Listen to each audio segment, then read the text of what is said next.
I have a special little treat for you today, so won't you join me right here? Everyone, I am Lady Zelda with the House of Zelda, bringing you a special little treat this Wednesday, December 3rd of 2025. Now, what is the treat? Well, before you see all of these different interpretations, renditions, artists, illustrations, however you want to say it, of the High Priestess card. And lovely enough, I like all of them. But I think sometimes, and especially if you're just starting out, you really need to get down to the basics, what each card really means. Well, this particular card is who we are highlighting today, and believe me, there's a lot going on in this card. First of all, I want to say that her early name was La Papessa, the female pope. And you heard that right. This card is based on a real person. In fact, her name is Sister Manfreda Visconti, a 13th century woman elected pope. And you know what? The Pope, or Pope Joan, the legendary woman pope hidden by the church. Or it could be the esoteric lineage of Mary Magdalena, keeper of the hidden teachings and inner knowledge. But from my research, I believe that this is most likely modeled after Sister Manfreda. And I'm going to tell you something about her. And we're going to go through this card, and I'm going to point out some things that you've never known before. So yes, this is based on a real woman. So the two pillars, let's just start in here. The two pillars right here, the one with the B and the one with the J. This is Boaz. This is Joachim. Boaz, the dark one here, is all about strength and shadow, the mystery, the unknown. And now we go over here to this one, the light one, and it's all about stability, light, clarity, the known. And the High Priestess sits between the two of them. Why? She's the gatekeeper. She balances the duality of life. She stands where light and shadow meet. And guess where that is? In the veil. We hear about the veil a lot lately, haven't we? So the veiled tapestry behind her is all pomegranates. This is a veil that separates her, that covers her, and it symbolizes mysterious traditions, feminine intuition, the Eleusinian mysteries. So when this young lady, Persephone, walks between worlds, the veil represents all about hidden truth. And you only see what she allows you to see. That's why she's a little gatekeeper. She's a little stinker for letting us do that. But when this card comes out, she represents so much. And there's so much going on here. But you see, there's a little crescent moon. And this little crescent moon at her feet represents waxing and waning, symbol of a subconscious intuition and dreams, represents the cycles of insight and the pull of the unseen forces. She draws her power from the lunar world and not the physical one. Now on her lap, you see there is a scroll that she is holding. You can pick out that it says Torah, T-O-R-A. Now, we talk about that, and you hear me say that that is the 5 books of the Bible, the first 5 books of the Bible. It is written by Moses. It is considered to be, traditionally, the books of Genesis, Exodus, Leviticus, Numbers, and Deuteronomy. But there's a little variation here. The High Priestess holds this Torah, which is T-O-R-A, and not T-O-R-H, which is technically the divine law. Now the H may be hidden in this because we don't see anything past her robe. So there are two spellings. Now, the one thing about the Torah, which is the T-O-R-A-H, that is the biblical part of it, the 5 books of the Bible, also called the Septuagint in the Greek.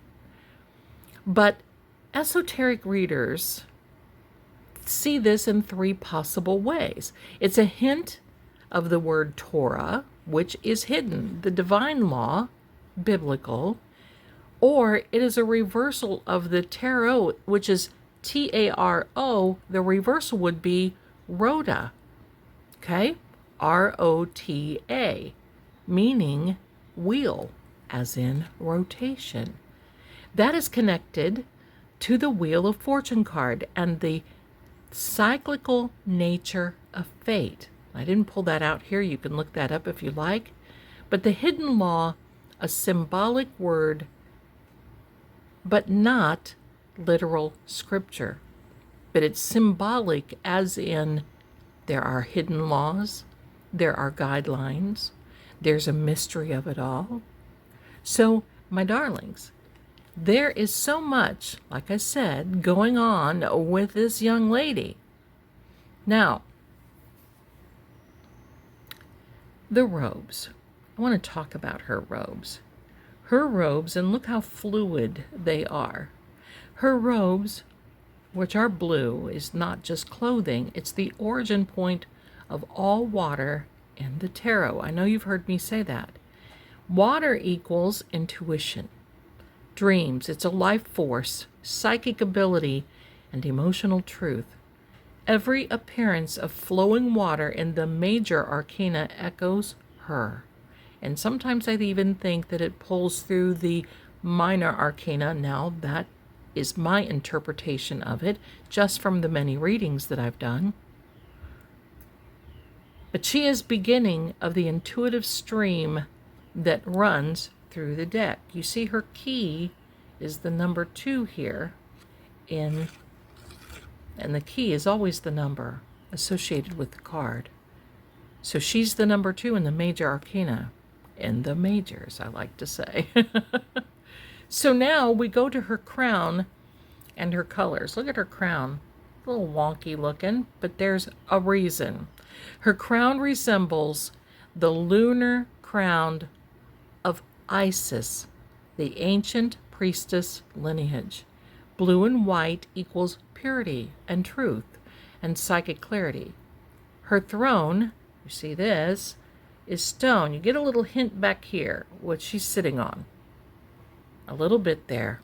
It's all stone, and it represents ancient wisdom and permanence, meaning it's solid, and it's a solid foundation.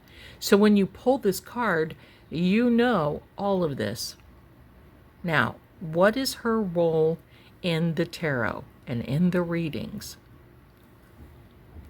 She is a guardian of the veil. She decides what is seen and what remains hidden. And when you're reading, or when you see her come out in a reading, you can pretty much judge by the cards coming out around her what direction the reading is going to go. She embodies intuition and dreams, and definitely higher knowledge.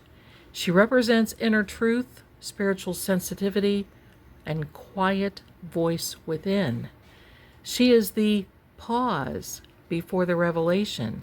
It's like that knowing that there's something in the book you're about to discover, you've got your hand on it and you're getting ready to open the book, but not quite yet.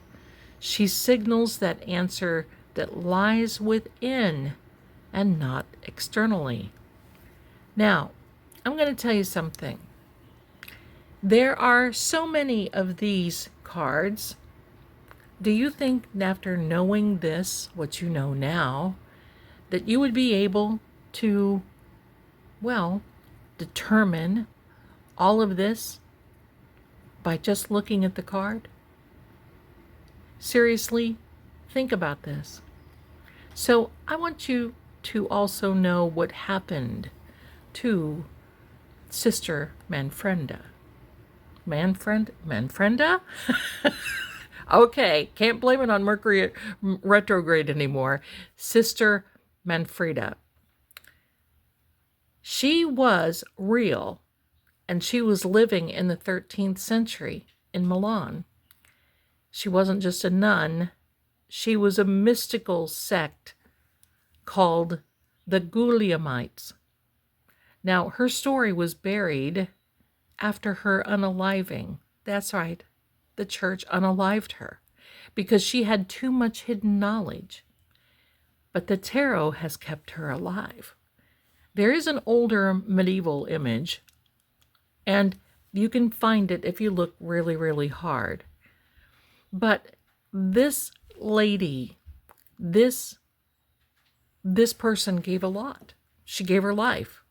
She had that hidden knowledge, and the church didn't like it.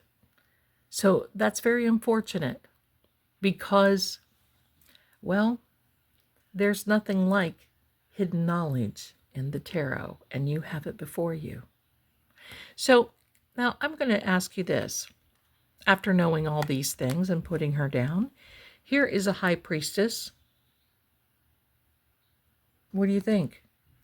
Do you think that it shows us more about this card, or is it just interpretation?